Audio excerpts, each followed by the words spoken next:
بسم الله الرحمن الرحيم الحمد لله رب العالمين والصلاة والسلام على أشرف الأنبياء والمرسلين نبينا وإمامنا محمد وعلى آله وصحبه أجمعين أما بعد حياكم الله.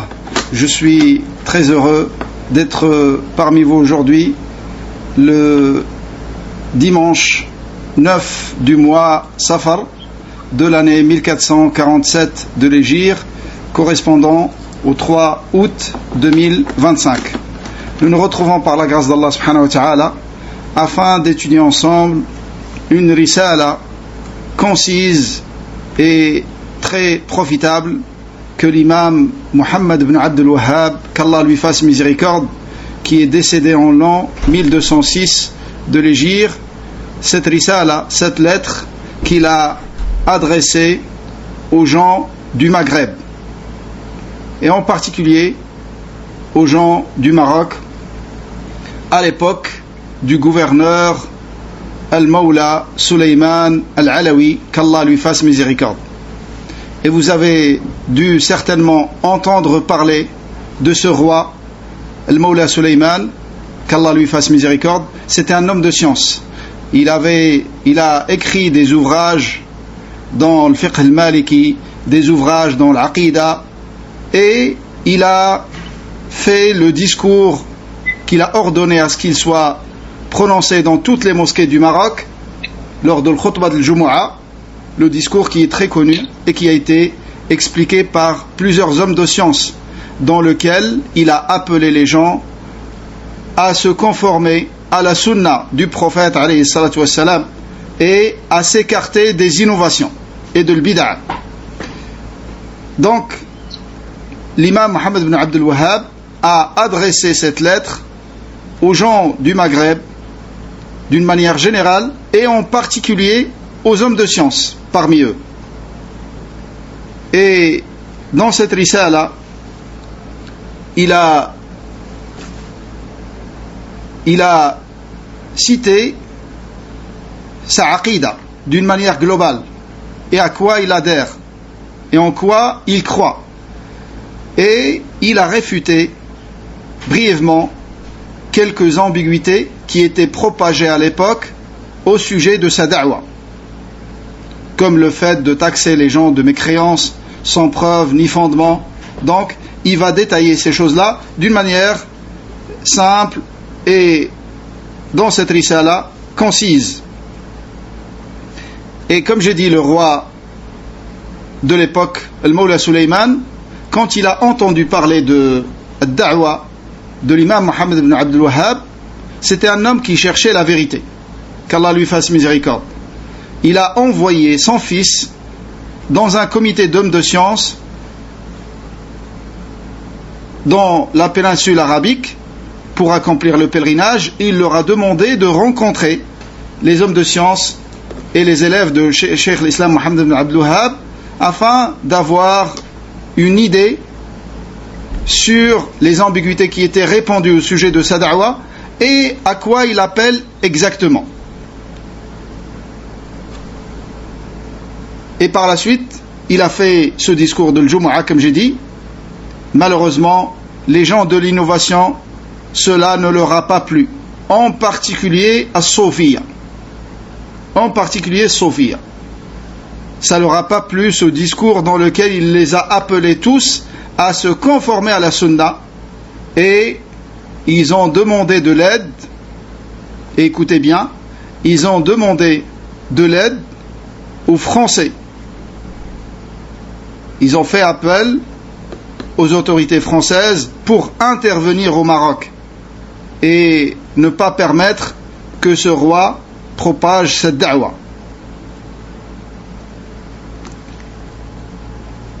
Donc dans cette risala, avant de commencer à la lire, l'imam Muhammad ibn Abdul Wahhab rahimahullah ta'ala a tout d'abord parlé de l'obligation de suivre la révélation. Et vous allez constater par vous-même, c'est ça l'homme qui est objectif et qui est juste. C'est ça qui est demandé. Sachez mes frères que à chaque fois qu'il y a quelqu'un qui appelle à la vérité, à la sunna, les gens du mal et de l'égarement vont propager énormément d'ambiguïté à son sujet. C'est pour ça, ne vous arrêtez pas à ce qui est répandu, mais allez au fond de la chose et vérifiez par vous-même. Et écoutez à quoi il appelle et regardez est-ce que c'est conforme à la sunna ou pas. Est-ce qu'il a appelé à quelque chose qui est spécifique à lui, ou il a appelé à des valeurs de l'islam auxquelles normalement tous les musulmans doivent adhérer et doivent accepter. C'est ce que nous allons voir à travers cette lecture. Donc il a appelé tout d'abord à suivre la révélation, suivre ce qui a été révélé sur notre prophète Muhammad sallallahu alayhi wa sallam. Et il a mis en garde, bien évidemment, la première chose c'est tawhid. Et il a mis en garde contre certaines formes d'associationnisme qui étaient répandues à son époque, que ce soit dans la péninsule arabique ou dans le pays auquel il a adressé cette risala. Et imaginez-vous bien, mes frères, que avant la da'wa de Cheikh l'Islam Mohammed ibn Abdul Wahhab, il y avait énormément de formes de shirk en plein dans la mosquée du prophète alayhi salatu wassalam. Il y avait des arbres desquels les gens tiraient le baraka, la bénédiction, et plusieurs formes de shirk qui étaient répandues même au sein de la mosquée du prophète alayhi salatu wassalam.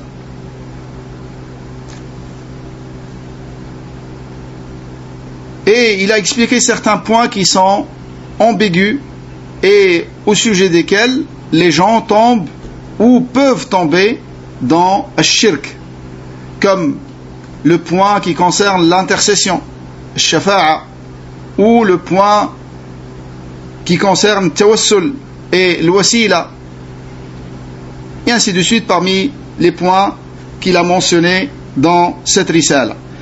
Et vous allez constater quelque chose qui est frappante dans les ouvrages des hommes de science, malgré que là on parle d'une risala en 2 pages. Vous allez constater la quantité de textes qu'il va citer dans cette risala et le nombre de versets du Coran qu'il va citer dans cette risala. Et il va citer un hadith authentique qui concerne la division de la communauté, hadith al-iftiraq.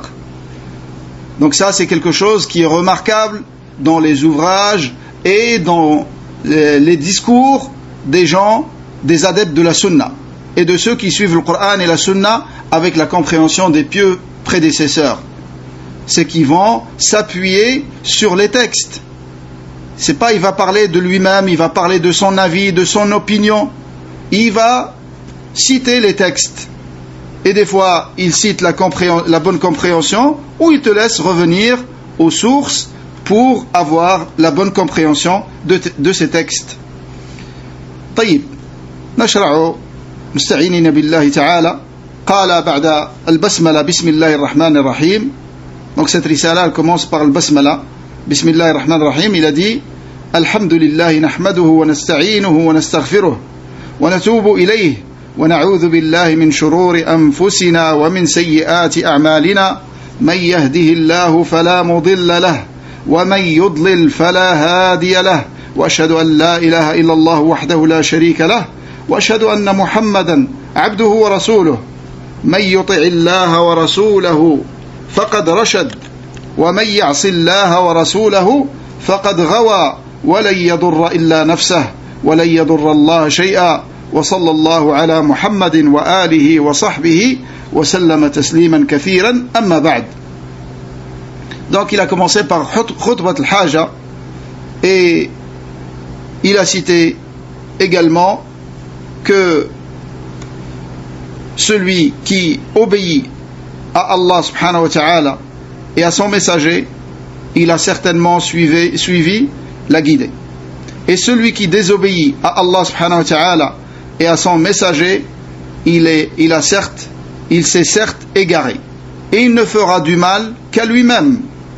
Et il ne pourra nullement nuire à Allah subhanahu wa ta'ala. Ensuite il a dit فقد قال الله تعالى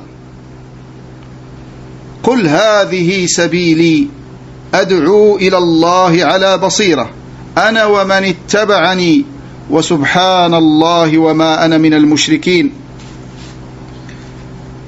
Donc, il a commencé par ce verset, ce verset qui concerne la da'wa. Ce verset qui concerne la da'wa. قل هذه سبيلي أدعو إلى الله على بصيرة أنا ومن اتبعني وسبحان الله وما أنا من المشركين. Dans le sens approximatif, Allah subhanahu wa ta'ala dit, c'est un discours qui s'adresse à notre prophète sallallahu alayhi wa sallam en premier. Et tout discours qui s'adresse à notre prophète alayhi wa sallam, c'est également un discours pour toute sa communauté, sauf s'il y a des preuves que ce discours il est spécifique au prophète alayhi wa sallam.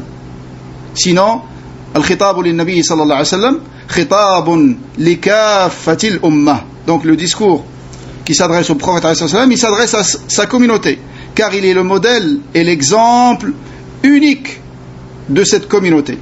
Et c'est à son sujet et au sujet de son suivi qu'ils seront interrogés.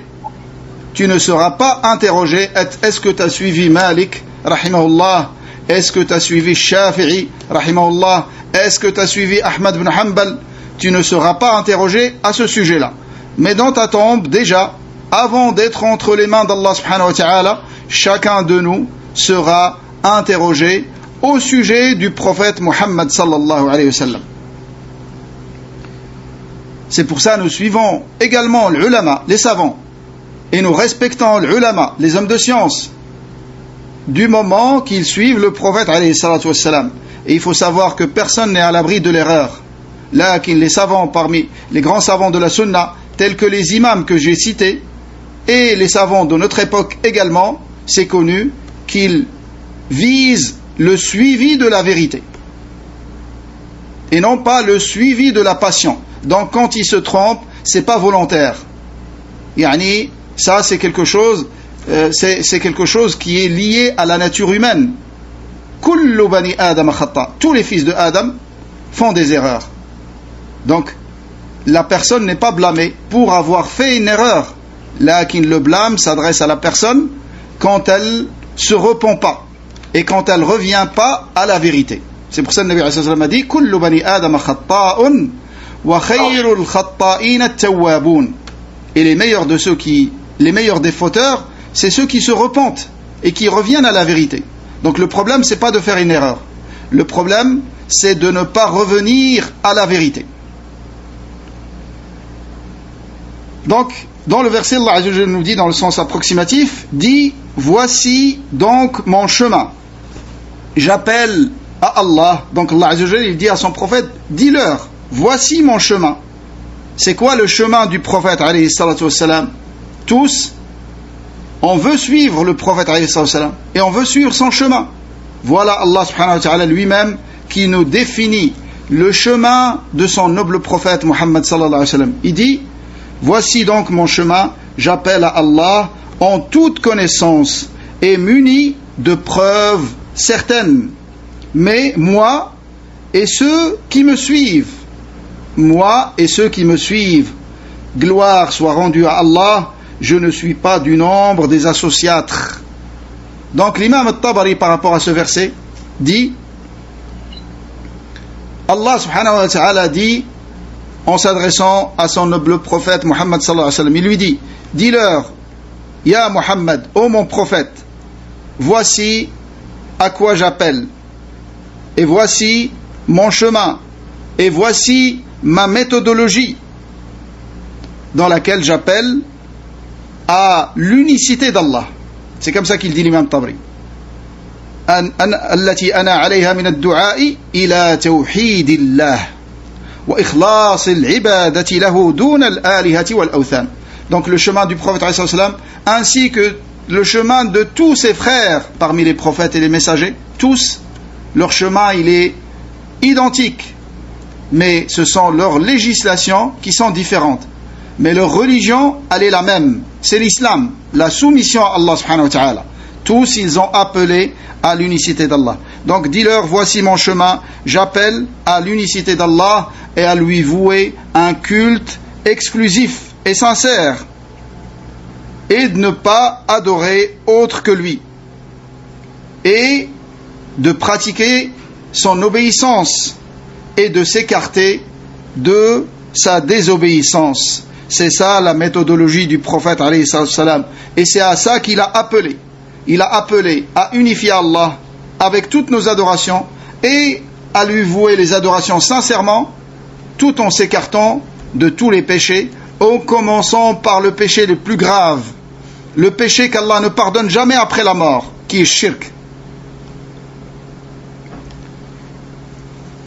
Ad'u ila Allah ala basiratin. Ad'u ila Allah, j'appelle vers Allah seul. J'appelle vers Allah seul. J'appelle à Allah seul en toute connaissance, c'est-à-dire muni de science et de preuves et d'arguments. J'appelle pas avec l'ignorance, comme le font certaines sectes. On les accuse pas dans leur intention. Certains d'entre eux peuvent avoir une bonne intention. Ils peuvent souhaiter propager l'islam et appeler les gens à la vérité. Lakin, la méthode, elle n'est pas bonne. Et l'intention à elle seule ne suffit pas. Il ne suffit pas dans l'islam d'être sincère. Sinon, Allah subhanahu wa ta'ala aurait laissé les gens, chacun selon son intention. Et celui qui a une bonne intention, il sera récompensé. Et celui qui a une mauvaise intention, il sera puni. Mais Allah nous a testés avec 2 points, et non pas avec un seul, qui est la sincérité. Certes, il est indispensable d'être sincère, mais il faut également être dans le suivi du prophète alayhi salam. En d'autres termes, nous devons adorer Allah seul et l'adorer avec ce qu'il aime, et non pas avec ce que nous aimons. L'adorer avec ce qu'il a légiféré, et non pas l'adorer avec les coutumes de notre pays, ou nos traditions, ou nos habitudes, ou sur quoi j'ai trouvé mes parents. C'est pas une preuve que mes parents ont pratiqué telle adoration qu'Allah l'aime. L'adoration qu'Allah aime, c'est l'adoration qui a été enseignée par Muhammad sallallahu alayhi wa sallam seulement. Wallahi, ça sert à rien de se fatiguer à faire des adorations qui n'ont pas été enseignées par le prophète Muhammad sallallahu alayhi wa sallam. Ça ne va jamais te rapprocher d'Allah. Ça éloigne d'Allah subhanahu wa ta'ala. Donc tu dois adorer Allah et l'adorer avec ce qu'il a légiféré et ce que son prophète a enseigné. Alayhi salatu wassalam. C'est pour ça, pour entrer en islam, on ne dit pas ashhadu an la ilaha illallah seulement. Tu dois dire aussi wa ashhadu anna Muhammadan Rasulullah. Sinon tu ne deviens pas musulman. Ashhadu an la ilaha illallah, sa signification résumée, c'est que tu dis que tu vas adorer Allah seul et mécroire en tout ce qui est adoré en dehors de lui. 2 piliers avec lesquels elle est validée. Adorer Allah et voir qu'il n'y a pas de mal à ce que les autres adorent les vaches ou les veaux ou les rats ou les statues, la lune, le soleil, t'es pas un musulman. Comme bien même toi tu le fais pas. Tu dois croire avec certitude que toute adoration vouée à autre qu'Allah, c'est caduc et c'est haram, et le seul qui mérite l'adoration, c'est Allah subhanahu wa ta'ala. Et la deuxième partie, c'est que tu dois adorer Allah avec ce qu'il aime. Est-ce que moi je peux savoir ce que Allah aime? Je n'ai aucun moyen de le savoir que par le biais du messager alayhi salatu wassalam, car je n'ai pas reçu la révélation. Donc قل هذه سبيلي أدعو إلى الله على بصيرة. Donc da'wa doit être basée sur la science. Il ne suffit pas d'avoir une bonne intention. Notre prêche doit être basée sur la science. L'ordre qu'on doit respecter pour quelqu'un qui veut appeler les gens au bien, ça c'est une excellente chose. Lakin, respecte l'ordre. Commence d'abord par apprendre et ensuite propage. Et ce n'est pas une condition d'atteindre le rang de l'imam Malik ou de l'imam Ahmad pour propager. Lakin, propage uniquement les choses que tu as appris avec science et avec preuve et argument. Et ne parle jamais par ignorance de la religion d'Allah subhanahu wa ta'ala. Car ça, c'est parmi les plus graves péchés qui existent. Au point que Allah subhanahu wa ta'ala l'a mentionné en classant les péchés dans l'ordre de gravité. il l'a mentionné en dernier, plus grave que shirk. Et l'explication, malgré qu'on sait que shirk c'est le plus grave des péchés, l'explication des hommes de science à ce sujet, c'est que shirk c'est une forme de parole, le mushrik, il dit d'Allah sans science. Donc shirk c'est une catégorie de ceux qui disent d'Allah sans science. Ad'u ila Allah ala basiratin ana wa man ittaba'ani. Donc ceux qui suivent le prophète alayhi salam réellement et sincèrement, c'est ceux qui respectent cet ordre dans la da'wah. Ils appellent à Allah subhanahu wa ta'ala seul. Ils n'appellent pas à suivre Cheikh un tel, ou la secte un tel, ou le hizb un tel. Ils appellent uniquement à Allah subhanahu wa ta'ala, à la religion d'Allah subhanahu wa ta'ala. Ils le font avec science. Et c'est ça les suiveurs du prophète alayhi salam. Ana wa man ittaba'ani. Donc l'imam Tabari dit, j'appelle à la religion d'Allah avec certitude et science de ma part. Et ceux qui l'ont suivi, également ils appellent avec certitude et science. Wa subhanallah. Ensuite le prophète alayhi salam a prononcé la gloire d'Allah subhanahu wa ta'ala et cette expression qui indique qu'Allah subhanahu wa ta'ala est exempt de tout défaut et de tout manquement. Wama ana min al-mushrikin. Il s'est désavoué clairement et explicitement de l'associationnisme et des associatres. Je vois que vous commencez à fatiguer. Je me suis dit peut-être ça fait 1 heure qu'on parle. Mazan chouïa. 20 minutes. On va essayer de ne pas faire durer longtemps le cours. Yani, Inch'Allah. Là on a pris ce verset. On va prendre le verset suivant et peut-être on s'arrêtera au 2e verset, Inch'Allah ta'ala. Taïb. Ça c'est par rapport à ce verset. Il a dit wa subhanallah. Il a prononcé la gloire d'Allah subhanahu wa ta'ala et il l'a purifié de tout associé. Il s'est désavoué lui-même de l'associationnisme et des associatres. Il s'est désavoué lui-même, alayhi salam, de l'associationnisme et des associatres. Sallallahu alayhi wa sallam. Donc voilà mes frères, ça c'est da'wa de Ahl-Sunnah wal Jama'a. De ce verset, tu peux tirer et tu peux comprendre la méthodologie de Ahl-Sunnah wal Jama'a quand ils appellent à Allah. Yani, ils ne vont pas envoyer des gens qui sont analphabètes, qui n'ont jamais étudié la religion dans les 4 coins de la planète pour faire soi-disant ce qu'ils appellent khuruj. Ça n'a aucun fondement dans notre religion. Celui qui veut sortir pour appeler les gens, tout d'abord, il doit lui-même commencer par étudier. Mais subhanallah, c'est des choses qui sont tellement évidentes, mais malgré cela, tu vas trouver des gens qui ne sont pas d'accord. Ya akhi, est-ce que ça existe dans une science comme la médecine ou n'importe quelle autre science? Est-ce que ça existe ce phénomène que quelqu'un, juste parce qu'il a une bonne intention, il va commencer à pratiquer sur les gens et à faire des opérations chirurgicales juste parce qu'il veut aider les gens? Tout le monde va s'opposer à lui. Alors pourquoi les gens ne s'opposent pas à quelqu'un qui va dans la da'wa sans science? Et en plus, il va abandonner ses devoirs et ses obligations. Il va abandonner ses enfants. Et j'ai entendu moi-même de quelqu'un comme ça, une personne âgée, qui m'a dit, moi, je lui dis, pourquoi tu laisses tes enfants et tu pars, soi-disant, enseigner, appeler les enfants des autres? Commence par tes enfants. Il a dit, moi, je m'occupe des enfants des autres musulmans et Allah enverra des gens qui vont s'occuper de mes enfants. Yani, est-ce qu'on peut s'imaginer une ignorance plus grave que celle-là? Wallah al-musta'an. Ya akhi, t'occuper de tes enfants, c'est une obligation individuelle, fard ayn. Et da'wa, c'est une obligation collective, fard kifa'i. Il suffit qu'il y ait une partie d'hommes de science dans la communauté qui le fait pour que ça devienne seulement recommandé pour les autres. C'est pas une obligation pour chaque musulman. Là, si Allah t'utilise dans cette voie, c'est une ni'ma immense. Il t'a comblé d'une des plus grandes faveurs qui existent.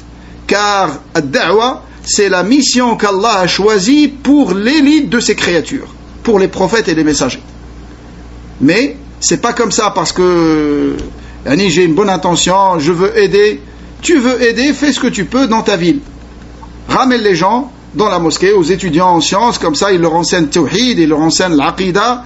C'est par ça qu'on doit commencer, et non pas par les appeler à faire la salat, car Allah n'accepte rien comme adoration jusqu'à ce que tu aies tawhid. Sans tawhid, Allah n'accepte pas de toi. Le deuxième verset que l'auteur rahimahullah a cité dans cette risala, c'est qawlullah ta'ala, قل إن كنتم تحبون الله فاتبعوني يحببكم الله ويغفر لكم ذنوبكم. هذه الآية العظيمة التي كان يسميها السلف آية المحنة، كانوا يسمونها آية المحنة. Le verset de l'épreuve et du test, car ce verset il permet de tester ta véracité dans ta foi et dans ton amour d'Allah subhanahu wa ta'ala. In kuntum tuhibbuna Allah fattabi'uni yuhibbukum Allah wa yaghfir lakum. Tous les musulmans disent qu'ils aiment Allah subhanahu wa ta'ala. Tous les musulmans. Donc d'abord le verset, dans son sens approximatif, Allah dit, c'est encore une fois un discours pour le prophète alayhi salam. Dit, si vous aimez véritablement Allah, suivez-moi. Si vous aimez véritablement Allah, suivez-moi. Suivez le prophète alayhi salam. Allah vous aimera et vous pardonnera vos péchés. Allah est très clément et très miséricordieux. قل إن كنتم تحبون الله فاتبعوني يحببكم الله ويغفر لكم ذنوبكم والله غفور رحيم. Donc, comme j'ai dit, ça c'est le verset que les hommes de science appellent Ayatul Mihna, le verset du test. Car toute personne qui prétend aimer Allah subhanahu wa ta'ala, Allah le teste par son suivi du prophète alayhi salatu wassalam. Est-ce que tu veux savoir, est-ce que tu aimes réellement et véritablement Allah subhanahu wa ta'ala? Regarde commenter par rapport au suivi du prophète alayhi salatu wassalam.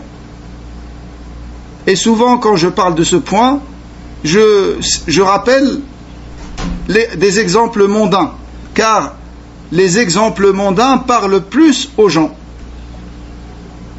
Ils arrivent à comprendre plus facilement. Est-ce que vous avez déjà vu quelqu'un qui est un fan d'un chanteur ou quelque chose comme ça, ou d'un footballeur ou d'un sportif? Tu vas trouver qu'il va connaître des détails incroyable de sa vie et qui va chercher à l'imiter presque dans toute chose. Ça c'est le signe d'un vrai amour, il l'aime vraiment. Et le croyant qui aime vraiment Allah subhanahu wa ta'ala, qui est l'origine, qui est celui qui lui a accordé tous les bienfaits dont il jouit dans cette dunya, Allah subhanahu wa ta'ala, وَمَا بِكُم مِّن نِعْمَةٍ فَمِنَ اللَّهِ.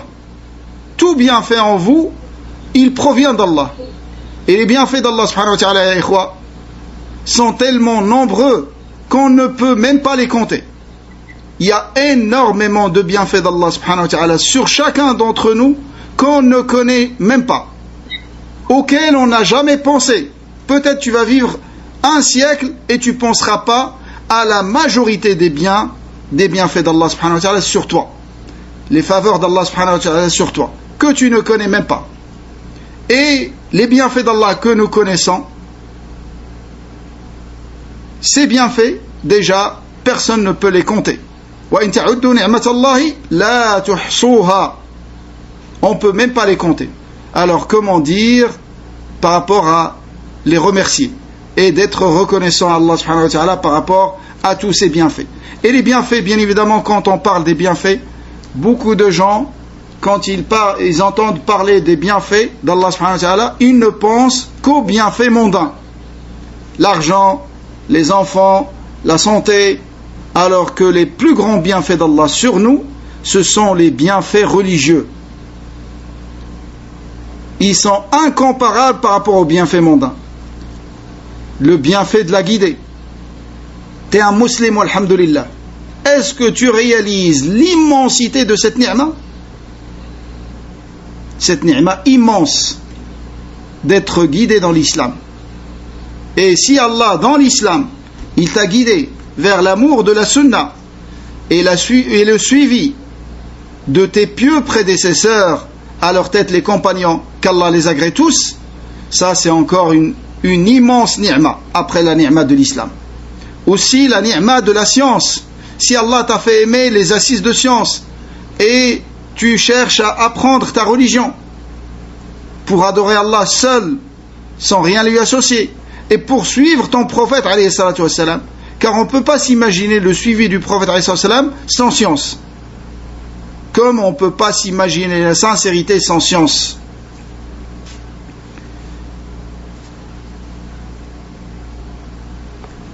Ça a coupé rapidement, c'est revenu. Taïb.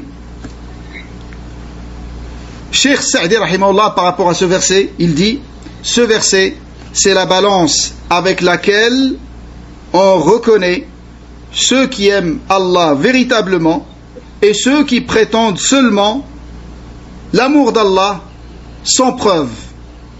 Il dit, ça c'est la balance avec laquelle tu peux peser et savoir réellement celui qui aime Allah véritablement et celui dont ce sont uniquement des prétentions et des paroles sans preuve. Et il a dit, le signe de l'amour d'Allah, c'est le suivi du prophète Muhammad sallallahu alayhi wa sallam. Le suivi du prophète Muhammad sallallahu alayhi wa sallam. قل إن كنتم تحبون الله فاتبعوني. Dit, si vous aimez véritablement Allah, suivez-moi, suivez le Nabi alayhi salatu wassalam. Allah vous aimera. Allah vous aimera. Donc le suivi du prophète alayhi salatu wassalam, c'est la cause de l'amour d'Allah subhanahu wa ta'ala. Car la grande affaire, ya ikhwa, la question des questions, c'est pas d'aimer Allah. Peut-être que quelqu'un prétend aimer Allah alors que c'est un ennemi d'Allah. Allah, il le déteste. La question, c'est pas seulement d'aimer Allah. La question, c'est qu'Allah subhanahu wa ta'ala t'aime. Et Allah, il t'aime quand tu es sincère et quand tu te conformes à sa législation. Quand tu pratiques tout simplement les 2 attestations de foi avec lesquelles on entre en islam. Yuhibbukumullahu wa yaghfir lakum dhunubakum. Et Allah vous pardonnera vos péchés. Nous demandons à Allah subhanahu wa ta'ala le pardon de nos péchés et de nous maintenir sur sa religion jusqu'à le rencontrer et de nous raffermir sur son unicité et le suivi de son prophète alayhi salatu wassalam avec sincérité, le suivi de notre prophète alayhi salatu wassalam dans la croyance et dans les adorations et dans le comportement et dans toutes nos affaires. Et ça c'est la mission du croyant sur cette terre jusqu'à rencontrer Allah subhanahu wa ta'ala. Personne n'est parfait et Allah nous a créés fauteurs, lakin tous on doit multiplier les efforts et redoubler les efforts afin de se perfectionner et de s'améliorer et de corriger nos défauts dans tous les domaines, à commencer par le domaine le plus important, qui est le domaine de la croyance, et aussi dans le domaine de l'adoration et le domaine des bonnes moralités et des bons comportements. Qu'Allah nous le facilite à tous. Wallahu a'lam. Wa sallallahu ala nabiyyina Muhammad. Subhanak Allahumma wa bihamdik. Nashhadu an la ilaha illa ant nastaghfiruka wa natubu ilayk. Barakallahu fikum wa jazakumullahu khayran.